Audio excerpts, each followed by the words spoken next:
I could see them through the iron gates. My mother was standing very still in the morning sun, her hands folded in front of her pale blue dress, the one she had sewn herself over 3 weeks, staying up late after her shifts at the hospital because she wanted to look presentable at her daughter's wedding. My father stood beside her in a charcoal suit that was nearly 30 years old but had been cleaned and pressed until it looked almost new. My younger brother stood slightly behind them, 14 years old, wearing his school blazer because it was the nicest thing he owned. They were not moving. They were not shouting. They were simply standing on the street outside the wrought iron gates of the Thornhill estate, looking at the 4 private security guards in black tactical gear who had formed a line across the entrance with their arms crossed and their expressions blank. I was standing in the gardens behind the mansion, 50 meters away, wearing a wedding dress that had cost more than my parents earned in a year. I could hear the string quartet playing near the rose arbor where the ceremony was supposed to begin in 20 minutes. I could smell the white lilies and gardenias that had been imported from 3 different countries and arranged in compositions that looked like museum installation. I could see the 200 guests in designer formal wear circulating among the manicured hedges with champagne flutes, talking in the low murmur of people who are accustomed to being in beautiful places. And I could see my family being turned away at the gate like trespassers. What would you do if you watched the people who raised you with more love than money, who taught you kindness and resilience and the value of work, be told by hired security that they were not allowed to enter your own wedding? What would you do if your future mother-in-law, standing 20 feet away from you in a champagne Valentino gown and holding a glass of Cristal, smiled when she saw it happening? What would you do if your fiancé, the man you had agreed to marry, the man who had told you he loved you for who you were, looked at you and shrugged and said, "Mother has a point. They do not really fit in here, do they?" I will tell you what I did. I stood very still. I did not cry. I did not shout. I looked at the gates. I looked at my father. And my father, standing on the street in his 30-year-old suit, holding a small radio transceiver in his left hand, the kind that looked old-fashioned and military and entirely out of place, lifted it to his mouth and said 4 words. "Authorization Redmont. Full deployment." The ground began to shake. What none of them knew, not Vivian Thornhill in her Valentino gown, not her son Gabriel standing beside me in his bespoke Tom Ford tuxedo, not the 200 guests drinking champagne in the gardens, not the 4 security guards blocking the gate, was that my father was not a retired postal worker from a small northern town. My father was His Majesty King Stephen II of Valorian, sovereign monarch of a constitutional kingdom located in Central Europe, with a population of 9 million people and a standing military force of 43,000 highly trained personnel. And the people being turned away at the gate were not poor relatives to be ashamed of. They were the royal family of a nation that had just been given authorization to respond to a diplomatic incident on foreign soil. But let me take you back to the beginning, because the beginning is where I made the choice that led to this moment. And you need to understand why I made it and what I gave up and what I learned. My name is Isabella Marianne of House Valorian, Crown Princess, and heir apparent to the throne of I was born in the capital city of Renmar, in a palace that has stood for 600 years, and I was raised with every material advantage a person could have, and also with the knowledge that I would never, at any point in my life, be entirely private. I was photographed from infancy. I was analyzed by the press and the public. I attended state functions before I was old enough to read. I learned 4 languages by the time I was 12 because it was expected. I was educated by tutors and then sent to university under security protection and graduated with honors in international relations and medieval history. And through all of it, I was watched and discussed and assessed as if I were a symbol rather than a person. I was not unhappy. My parents were kind and serious people who took their responsibilities to the country with genuine gravity. My younger brother Matthias was my closest friend. The work of the monarchy, the diplomacy, the patronages, the quiet structural labor of representing continuity and national identity was meaningful. But I had never been ordinary. I had never walked into a room and been seen as just Isabella. I was always the crown princess. I was always the title, the institution, the future. And by the time I was 27, I had begun to feel like I was disappearing underneath it. So I made a plan. I told my father I needed time. I told him I wanted to live for 1 year as an ordinary person in another country under a false identity to see if I could find out who I was when I was not carrying the weight of a crown I had not yet inherited. My father listened without interrupting. When I finished, he was quiet for a long time. Then he said, "You are risking your safety." I said, "I am risking my sanity if I do not do this."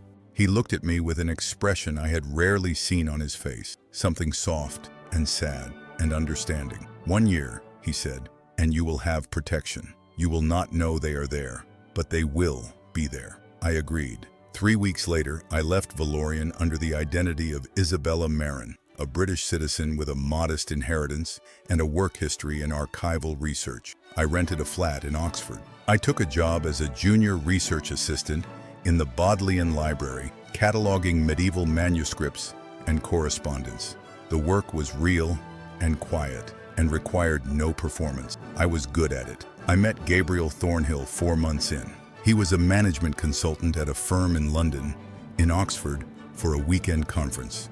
He came into the library looking for a specific 14th century text on trade guilds for a presentation he was preparing. I helped him find it. We talked for 20 minutes about guild structures and economic history and whether medieval people had understood markets in fundamentally different ways than we did. He was smart, engaged, and he listened as if what I was saying mattered. He asked if I wanted to have dinner. I said yes. Gabriel was 32. He had grown up in Gloucestershire, the son of Vivian Thornhill, widow of a commercial property developer who had left her a substantial estate and a portfolio of investments that made her, in her own estimation, a person of considerable importance. Gabriel had gone to good schools, worked in finance, and then moved into consulting. He was polished and ambitious and spoke about his career with the kind of intensity that suggested he was building towards something. He was also, in those early months, genuinely warm. He called when he said he would. He remembered things I mentioned. He took me to dinners that were nice, but not ostentatious.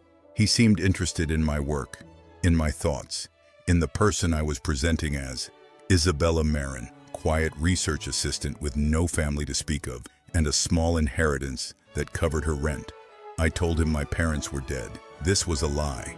I told him I had no siblings. This was also a lie. I told him I preferred simple things, walks, books, quiet evenings, and this, at least, was true.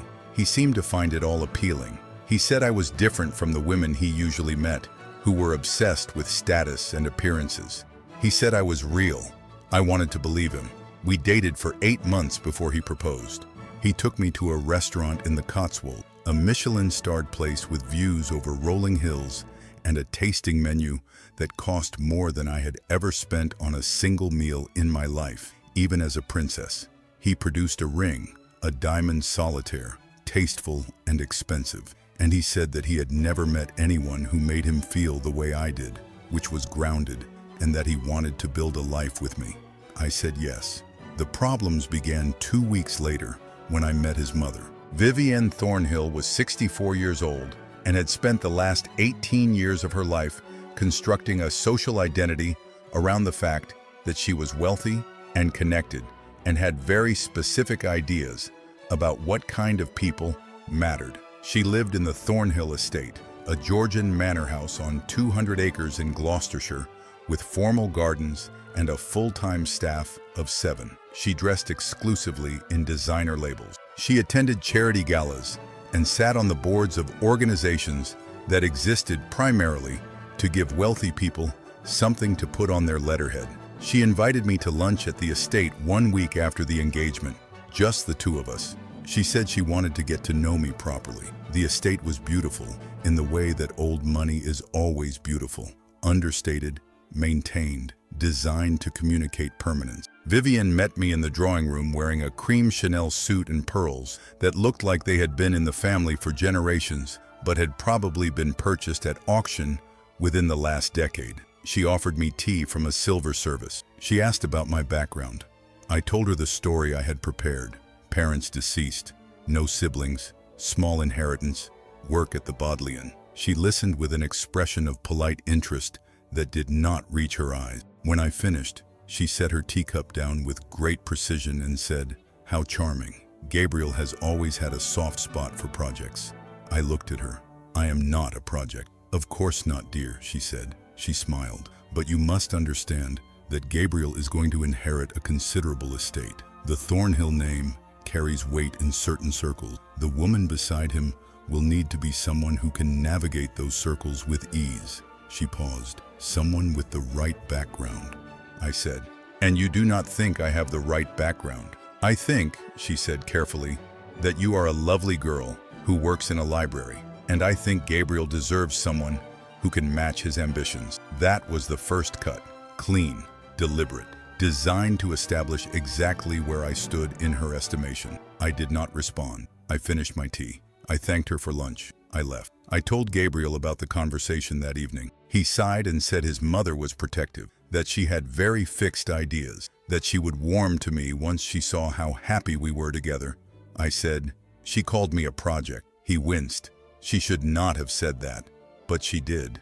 "She is from a different generation," he said. "She does not always realize how things sound." I looked at him. "Do you think I am a project?" "Of course not," he said, too quickly, with the tone of someone who is giving the expected answer rather than the honest one. I let it go. I should not have let it go. Over the following months, Vivian's campaign intensified. She made comments about my clothing, never overtly cruel, always phrased as concern. She suggested I might want to visit her stylist. She mentioned at a family dinner that Gabriel's previous girlfriend had been a barrister from a very good family, and was it not a shame that had not worked out? She asked what my family had done before they passed, and when I said my father had worked in civil administration, she said how noble, as if noble were a synonym for unremarkable. Gabriel said nothing, not at the dinners, not afterward. When I mentioned carefully that his mother seemed to be making pointed remarks, he said I was being oversensitive, that his mother liked me, that I needed to make an effort to fit in. "Fit in how?" I asked. "Just be more social," he said. "Engage with her friends, show an interest in the things she cares about." "The things she cares about," I said, "are status and appearances. I do not care about those things." "Then maybe you should start," he said. I stared at him. "You want me to pretend to care about things I do not care about so that your mother approves of me?" "I want you to make an effort," he said. "This is important to me. My family is important to me. I need you to be part of that." And there it was, the choice he was asking me to make. Not whether I loved him, I did, or I thought I did, but whether I was willing to become smaller, quieter, more compliant, in order to be acceptable to a woman who had decided I was not good enough before she even met me. I told myself it would get better. I told myself that once we were married, once I was officially part of the family, Vivian would stop. I was wrong. The wedding was planned for June. Vivian took control of the planning with the efficiency of a military operation. She selected the venue, the Thornhill estate, naturally. She selected the flowers, the catering, the photographer, the string quartet. She created the guest list, 200 people, nearly all of them from her social circle. I was allowed to invite 8 people, colleagues from the library, a few friends I had made in Oxford, and my family. I had told Gabriel 3 weeks before the wedding that I needed to tell him something. I said my parents were not actually dead. I said I had a family, a father, a mother, a younger brother, and that they lived abroad, and I had been estranged from them, but had recently reconciled, and I wanted them to come to the wedding. Gabriel looked confused. "You told me they were dead." "I know," I said. "I lied.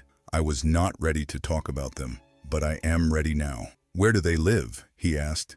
"Europe," I said. A small country. You would not have heard of it. What does your father do? He works in government, I said. This was technically true. Gabriel frowned. Why were you estranged? Family reasons, I said. It is complicated, but it is resolved now. I want them there. He was quiet for... Then he said, does my mother know?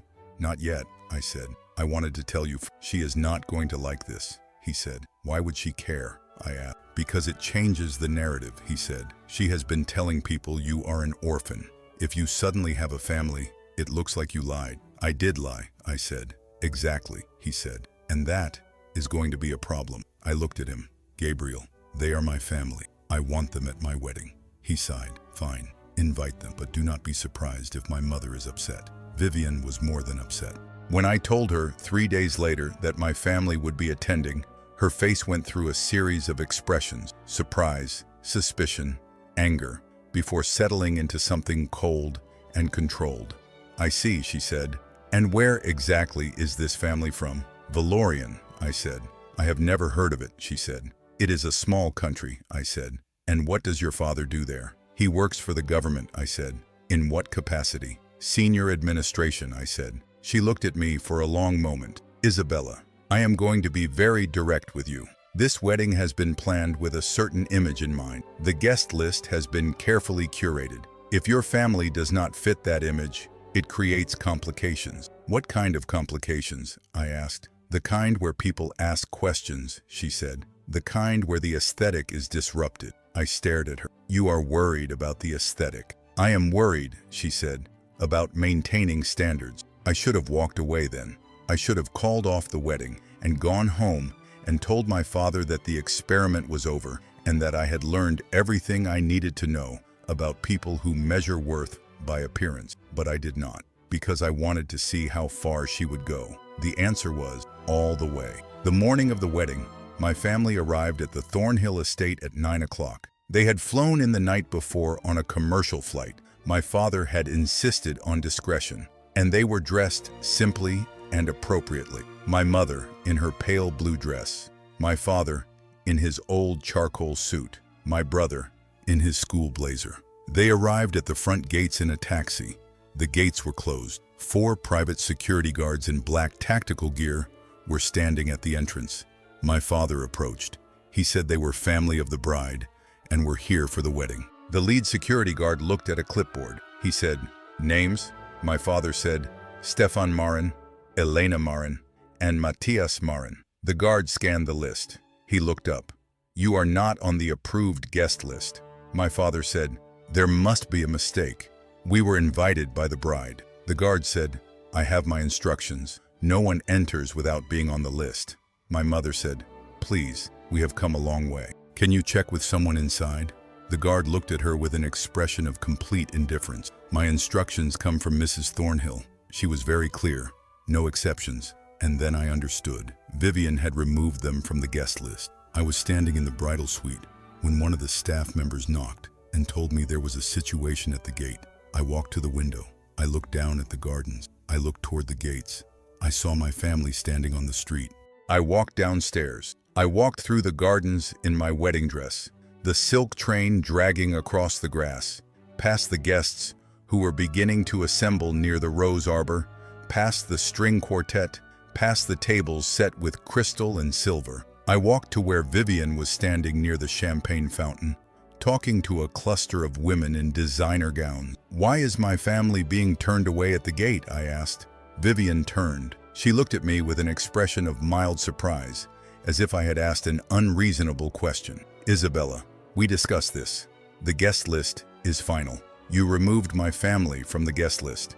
I made adjustments, she said. The numbers were over capacity. Difficult choices had to be made. You removed my family, I said again. Your family, she said, does not fit the profile of this event. I am sorry, but that is simply the reality. I looked at her. I looked at Gabriel, who had appeared beside her holding a champagne flute, wearing his Tom Ford tuxedo, looking uncomfortable, but not outraged. Gabriel, I said, tell her to let them in. He looked at his mother. He looked at me. He shrugged. Mother has a point, he said. They do not really fit in here, do they? The gardens went quiet, not silent, but quieter, in the way spaces go when people sense something is breaking. I stood very still. I looked at my family, standing outside the gates. I looked at my father, and my father lifted the radio. The vehicles came over the hill in formation. 28 armored personnel carriers, painted in the dark green of the Valorian Royal Military, each one carrying 12 fully equipped soldiers. Behind them, 6 command vehicles. Behind those, 4 armored limousines with the Valorian Royal crest, a crowned eagle over a mountain, embossed in gold on the doors. The convoy moved down the road toward the Thornhill estate at 40 kilometers per hour, engines rumbling, a sound like controlled thunder. The lead vehicle did not slow. When it reached the gates, it accelerated. The reinforced front bumper hit the wrought iron at speed, and the gates exploded inward, metal shrieking, one side tearing completely off its hinges and crashing into the gravel drive. The 4 private security guards scattered. The convoy poured through the destroyed gates and formed a perimeter around the gardens. Soldiers emerged from the personnel carriers in synchronized lines, rifles held at ready positions, helmets on, moving with the precision of personnel who had drilled this operation dozens of times. The guests in the garden screamed. Some ran toward the house. Most simply froze. From the lead limousine, my father stepped out. He was no longer wearing the old charcoal suit. He was wearing the formal dress uniform of the Valorian king. Midnight blue with gold braid, the sash of state across his chest, the Valorian crown insignia on his shoulders. Behind him, my mother emerged in a gown of deep sapphire silk, the Valorian royal tiara on her head. Behind her, my brother, now dressed in the uniform of a royal prince. My father walked through the gardens. Soldiers flanked him on both sides. He walked past the overturned champagne glasses and the toppled flower arrangements and the guests in their designer formal wear who were pressed against the hedges, staring. He walked to where I was standing. He looked at Vivienne. He looked at Gabriel. "I am His Majesty King Stefan II of Valorian," he said. His voice carried across the gardens without effort. "The woman you have just barred from entering this property is Her Majesty Queen Elena, my wife. The boy you turned away is His Royal Highness Prince Matthias, my son. And the bride you are currently holding under what I can only assume is some form of duress is Her Royal Highness Crown Princess Isabella, my daughter and the heir to the Valorian throne." Vivienne had gone white, not pale, white, the color of someone whose cardiovascular system has just received information it cannot process. Gabriel dropped his champagne flute. It shattered on the stone path. My father looked at me. "Isabella, are you here of your own free will?" I looked at Gabriel. I looked at Vivienne. I looked at the 200 guests who had spent the morning drinking champagne and preparing to watch me marry into a family that had spent 6 months making me feel like I was not good enough. "No," I said. My father nodded. He turned to the officer beside him, General Andros, head of the Valorian Royal Guard, a man I had known since childhood. "Secure the princess. Prepare for departure." 4 soldiers moved to my side, not threatening, protective. My father looked at Vivienne. "Madam, you have committed an act of extraordinary disrespect against the royal family of a sovereign nation. You barred the reigning king and queen of Valorian from entering a property where their daughter was being held. Under international diplomatic protocol, this constitutes an actionable incident." Vivienne opened her mouth. No sound came out. My father continued. "I am informed that your family's wealth derives primarily from commercial property holdings and investment portfolios managed through firms that operate in 6 European countries, including Valorian." He paused. "As of this moment, all Thornhill family assets held in Valorian banks are frozen by royal decree. All business licenses held by Thornhill-affiliated companies operating on Valorian soil are revoked. All trade agreements are terminated." Vivienne found her voice. It came out as a whisper. "You cannot do that. I am a reigning monarch exercising sovereign authority within my own borders," my father said. "I can do precisely that." He looked at Gabriel. "Mr. Thornhill, you stood beside your mother while she humiliated my daughter and barred my family from an event we were invited to attend. You told my daughter that we did not fit. You are correct. We do not fit into a world where cruelty is mistaken for standards and where wealth is mistaken for worth. He paused. You are a coward, and my daughter deserves better. Gabriel's face had gone red. Isabella, please. I did not know. If I had known who you were, that is the problem, I said. You would have treated me differently if you had known I was a princess.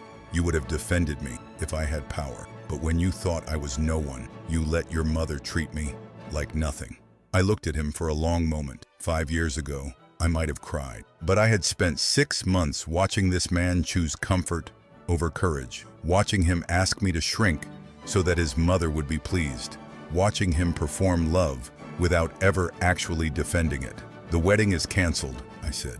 I turned. I walked toward the limousine. The soldiers formed a corridor. My father offered me his arm. My mother took my other side. We walked through the garden, past the wreckage of the gates, past the armored vehicle, and into the limousine. The convoy departed. Behind us, I could hear Vivian beginning to scream. Not words, just sound. The sound of someone whose carefully constructed world had just collapsed.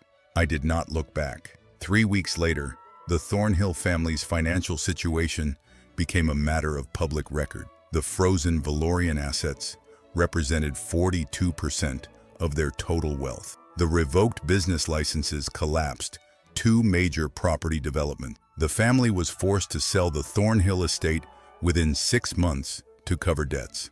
Vivian Thornhill has not attended a social event in London since. Gabriel sent me 37 messages over the following 2 months. I read the first one. It was 9 paragraphs of apologies and explanations and promises that he would have acted differently if he had understood, if he had known, if I would just give him another chance. I blocked his number after the 37th message. I am back in Valorian now. I resumed my duties. The work was waiting. It always is. And I learned something I could not have learned any other way. I learned that people who love you for your power do not actually love you. They love proximity. They love access. They love the story they can tell about themselves because of you. Real love does not require a throne to justify respect. Real partnership does not ask you to hide who you are so that someone else feels comfortable. Vivian Thornhill looked at my family and saw people who did not fit her aesthetic. She saw obstacles to her perfect wedding, disruptions to her carefully curated image. She did not see a king, a queen, and a prince, and that failure of vision cost her everything. True power does not announce itself. It does not beg for entry. It does not ask permission. It simply is. And when it is tested, it responds.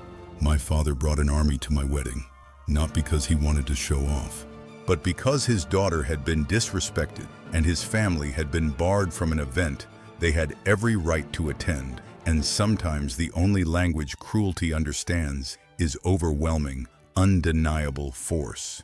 Vivian thought she controlled the gates. She discovered that gates mean nothing when the king decides they should not exist. So tell me, what did you think of the moment those armored vehicles tore through the iron gates? Did you feel the satisfaction of watching a woman who built her identity on exclusion discover that she had just excluded the wrong family? If this story of patience, dignity, and the kind of justice that arrives in convoy formation made you believe that karma is not just real, but has military support, smash that like button, share this with everyone who has ever been underestimated, and subscribe so you never miss a story of power, consequences, and the moment arrogance meets an actual army.